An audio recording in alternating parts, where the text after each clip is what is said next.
I am the tofu golem. Please enjoy the video. You start immediately by protecting yourself. Gloves, eye protection, and a respirator. This matters because solvents can irritate.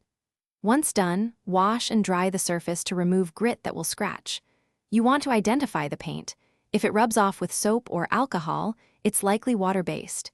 If not, move to a clay bar or a stronger solvent. Make sure to test any product on a hidden edge for 10-20 seconds before proceeding to the visible area. You now tackle tougher spots with a gentle escalation. Start with a clay bar and lubricant. This removes loose overspray and minimizes clearcoat abrasion. Once done, apply isopropyl alcohol or a commercial automotive paint remover designed for overspray. Let it sit for 30-60 seconds to soften the paint, and then rub with a microfiber towel.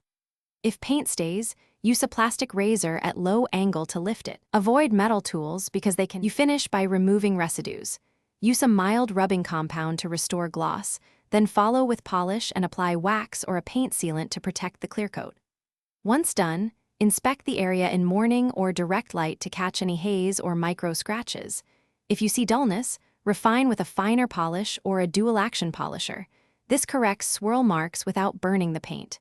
If the clear coat was stripped or paint persists, stop and consult a professional to avoid irreversible damage.